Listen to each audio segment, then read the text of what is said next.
Talking about the relational database, let me briefly talk about the history of a database.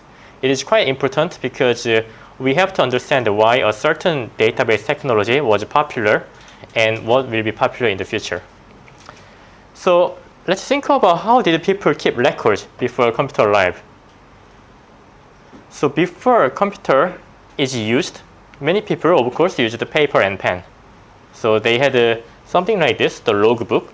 They write here and they kept it in the file cabinet. So this is basically the picture of a file cabinet in the police office in the United States. So in one of the police office, they kept their criminal files like this. So if they want to find some criminal record in a certain year, they have to look at the number of the year and they have to look at there. So that's what people used to it before. And before computer arrived, what is the most important information, most important data you have? So those must be financial data. So even before computer arrived, we had a bank and we kept our money in a bank. And it was very complex actually. So we had this bank and we went there and they had all the records of our money. But at the time, they used a similar method like this. So how they kept the information, it was like this. So they used the paper banking records, and similarly, as you see earlier, they put these records in the file cabinet. So basically, it shows the transaction and it has some information of what kind of a transaction happened and what is your balance and when it happened and something like that. So those details are recorded like this. So actually,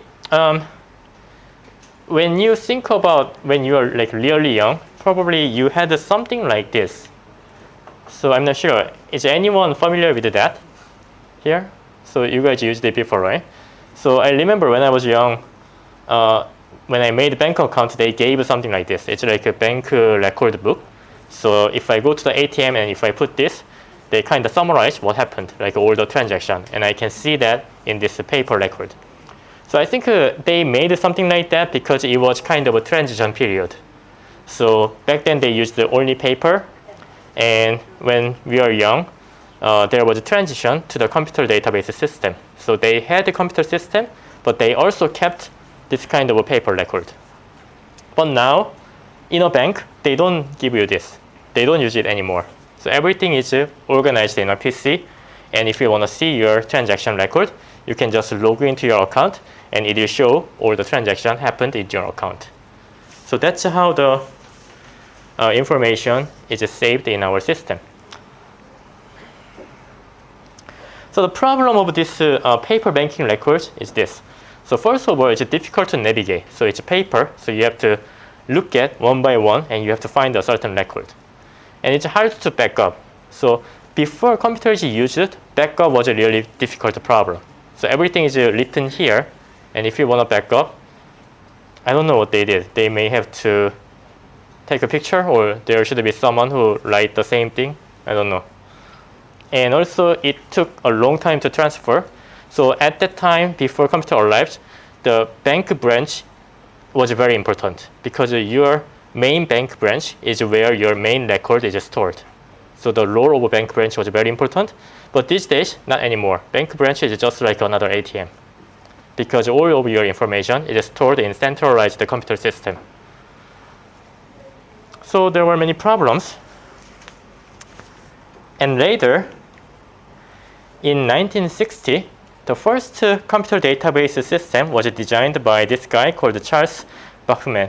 So he eventually got the Turing Award for designing this first computer database system. So Turing Award is something like a Nobel Prize in the computer system area. So this first database system was called a Navigational database. So it was a very simple database system. I'm not sure whether we can actually call this as a database, but anyway, it was a really simple system. And in this database system, it provides operations to navigate record. So the main operations are this. So next record, previous record, go to the parent record, go to the child record, something like that. What it means is this. So on the right side, there's this figure. Basically, here is a parent record. So parent record, you can think it as like customer record. So in a banking system, there's a customer, right? So it's a customer record. So if you want to look at this customer's like a transaction, you can go to the child record. And first child will have a first transaction information. And if you click next, it will go to the second transaction. If you click next, it will go to the next transaction. And if you want to look at this customer information, you have to go up. And if you want to look at another customer, you have to go next, like that. So it has some kind of a hierarchical structure, and it provided a very simple operation like next, previous, up and down. So basically, it mimics what people did back then in a file cabinet system. So they used the paper and pen, and they stored all the information in the file cabinet. And when they look for there, they have to look at one person and go to the next record like this. It's exactly the same.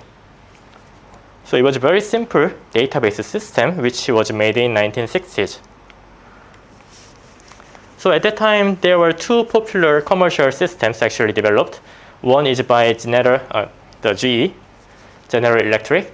So actually, Charles Bachman was at the General Electric. So they made this integrated data store, which was the first commercialization product of this navigational database.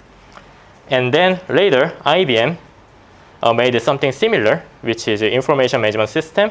So basically, it was very similar to the ideas with a very small difference. So that was the 1960s. But there was a big problem because it provided only very simple information, simple operations in the database. One of the biggest problems was this. There was no search function. So just like you are going through the file cabinet, if you want to find a specific record, you have to keep clicking next. And you have to look at whether this is what you are finding. So that was the main problem. So later, in 1970s, to solve that problem, the relational database came actually. So relational database is a very old one. It came out in 1970s, and it's still, by now, relational database is the most popular database system. So this relational database system is based on the relational model of data by E.F. Codd, who was at IBM at the time. So he made some research article about relational model, and it inspired many people to develop relational database. So examples of relational database are these. So IBM's System R project was out in 1974. So based on his relational model. So that was the first implementation of SQL actually. So SQL also came out at that time. And this System R project also inspired Oracle. So Oracle also made their database in 1979, and still they exist. And against the System R, there was another project which is very similar. So in the UC Berkeley, there were some researchers. They were inspired by this relational model research article.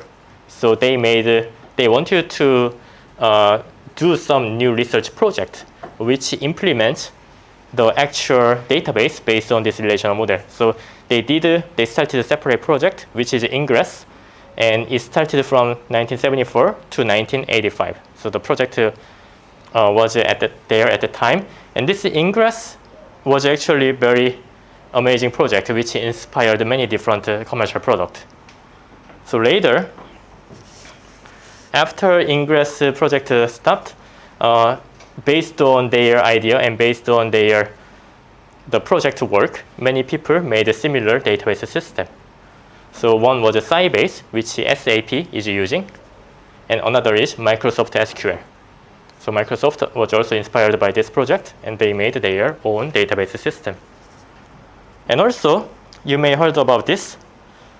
So after Ingress project is ended, people wanted to keep continuing this project. So they made this project called the Post-Ingress project, and which became now PostgreSQL.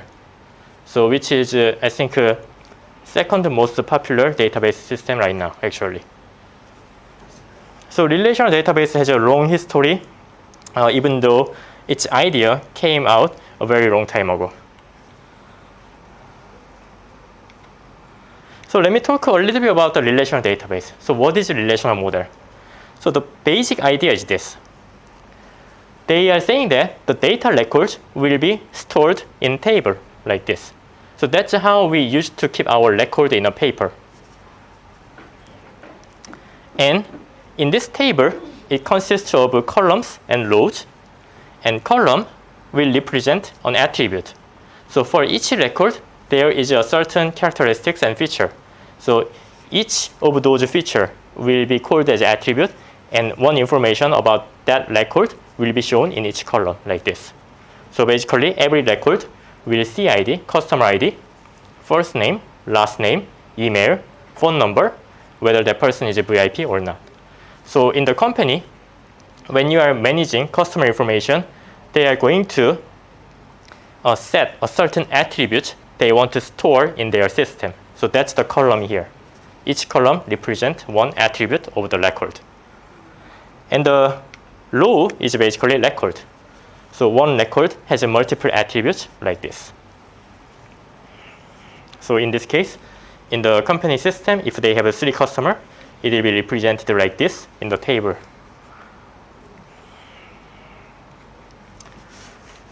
And another important feature is the primary key. So in this relational model, primary key is basically a field. It can be one field, or it can be a combination of multiple fields. And the primary key is the field that uniquely identifies each record in the table. So when you have multiple records stored like this in the table, in the database system, you should be able to have a certain way to identify one record from another. That will be done by the primary key. So each record's primary key should be unique. It should be different from other records. So let's say that we want to store customer information in a table, but it's possible there are 2 customers who have the same name. So we cannot use name as the primary key. So we are going to assign a unique ID, which in this case, which is a customer ID. So every customer will have a different number, and we are going to use that customer ID to identify different customer. Then we are using CID here as a primary key. So that system is used quite a lot around our real life. So for example, we have a user ID. So when we join a certain website, we have to make our unique own user ID. So that is primary key in that case.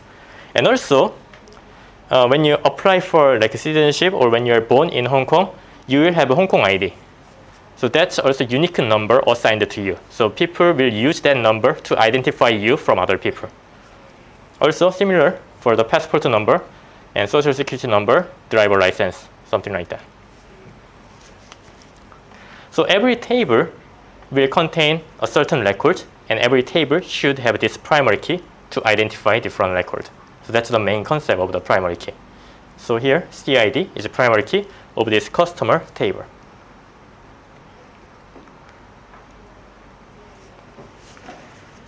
And it's a relational database. So one of the most important features here in this relational model is a relationship. So when you have a multiple table, so in the company, so we have a customer table which is made to record customer information. So you will also have another table to store other information. So for example, here there is an order table which contains information about the order.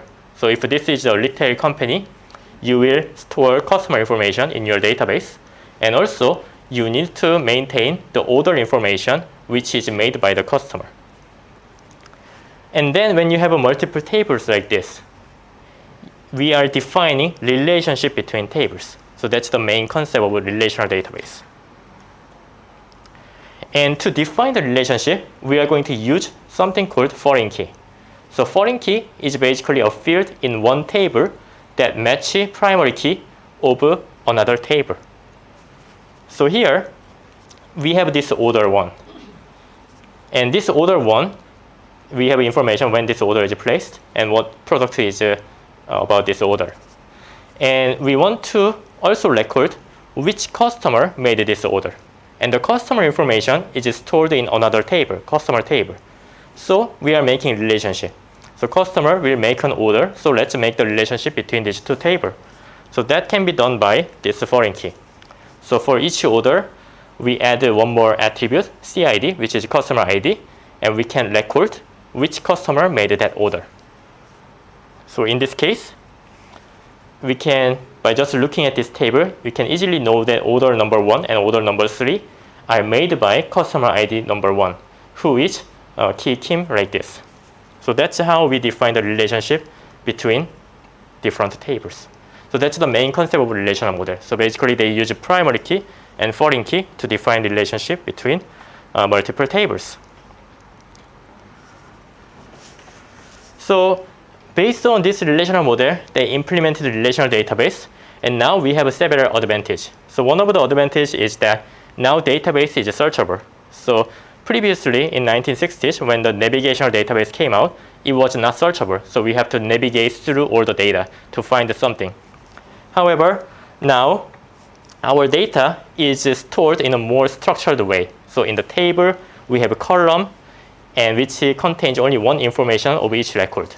So using that, we are able to search something like this.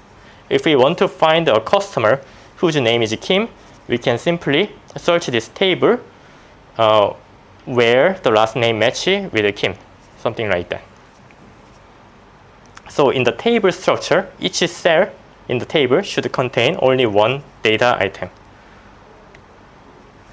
And in the relational database, basically we are utilizing structured query language, which is SQL, to search database. And another advantage of relational database is that it is space efficient. What it means is this. So here there is one table, I put it.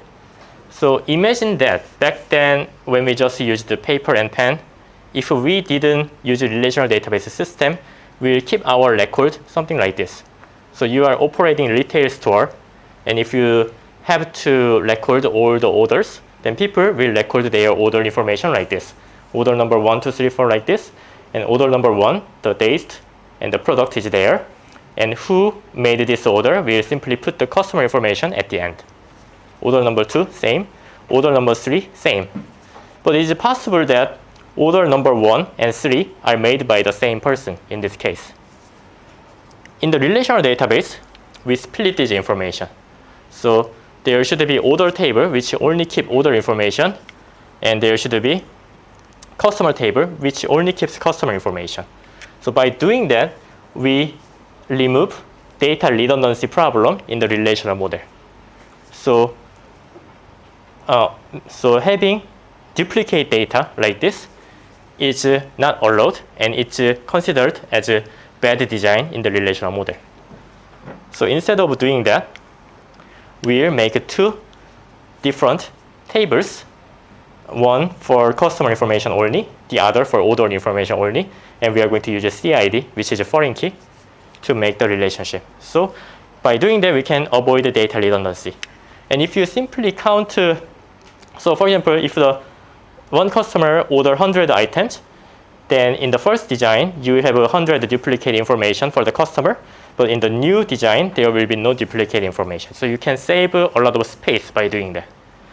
So this is very important because now when you think about this, it's like nothing, right? So storage cost is very cheap now.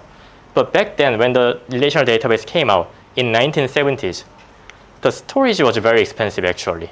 So it was a really huge concern for many computer programmers, how to reduce storage, how to use the computer storage more efficiently. So back then, 10 megabytes of hard disk drive cost about $3,400 US. So it was super expensive. So many people were into about the way to reduce storage cost, and relational database provide a solution for that. So that was another reason that relational database got huge attention from the many companies and the industry. So in 1970s, relational database came out with those advantages, and some people got interested in it, and a lot of technology was developed. And in 1980s, people started to standardize the language for the database system. So it was a time for the structured query language actually. So SQL became kind of a standard language in the database system many people use. So they try to make the language similar even though the product is different. So if you know SQL, you are able to utilize that language in multiple database products. So they did that. And by doing that, it was a huge success in commercialization of relational database.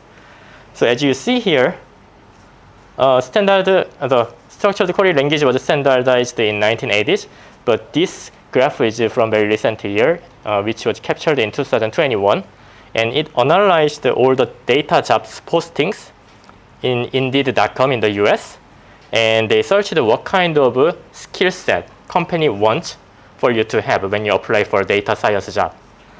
And most of the most popular skill the company wants was SQL, still in this time.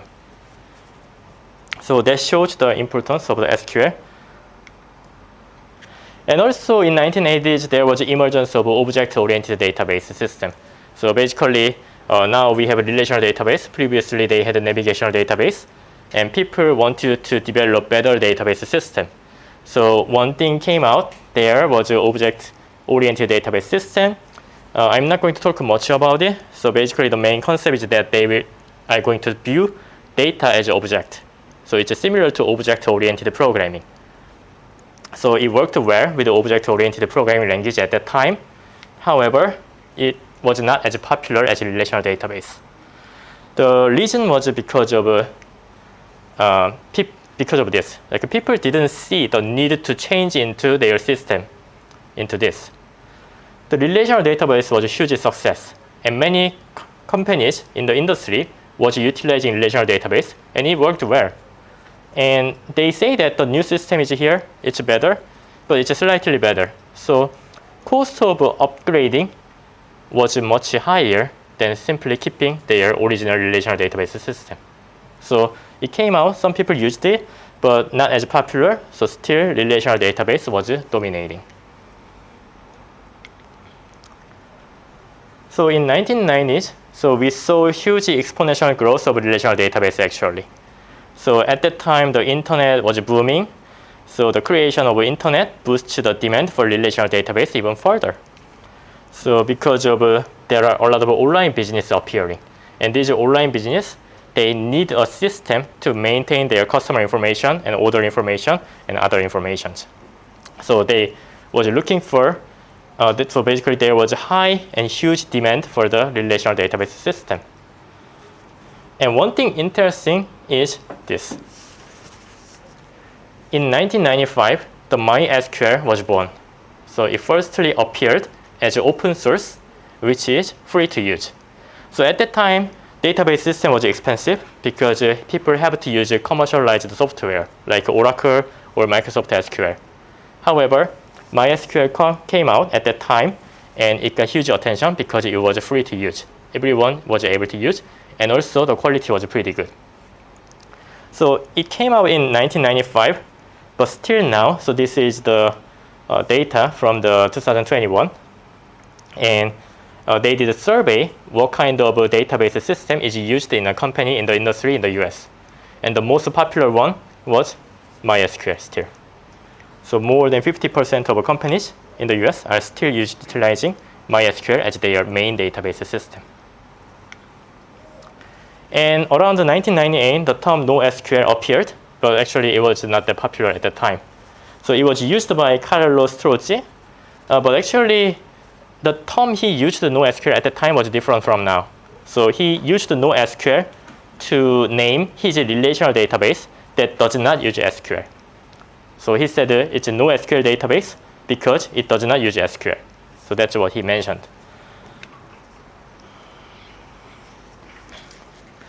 So let's talk about now. So what happened? So the term NoSQL reappeared again about 10 years later in 2009. And now this term is more similar to what we refer to NoSQL right now. So it's used by Eric Evans and Johan. They used this NoSQL term to describe non-relational database. So previously, relational database was dominating. However, during that time, there were other database concepts which was developed. Like as you see here, there was like a key value database, document database, and graph database, something like that. These were not that popular back then, but now the importance of this database is becoming higher, and they want you to refer those database and they said it's a NoSQL database because it's a non-relational database. And now when you say NoSQL, people think about not only SQL. So there are something more than that. So now there is a rise of NoSQL database. It's because of the need for processing unstructured data and faster processing of a huge amount of data. So I'm going to talk more about this in detail when we talk about the NoSQL database in the last half of our class.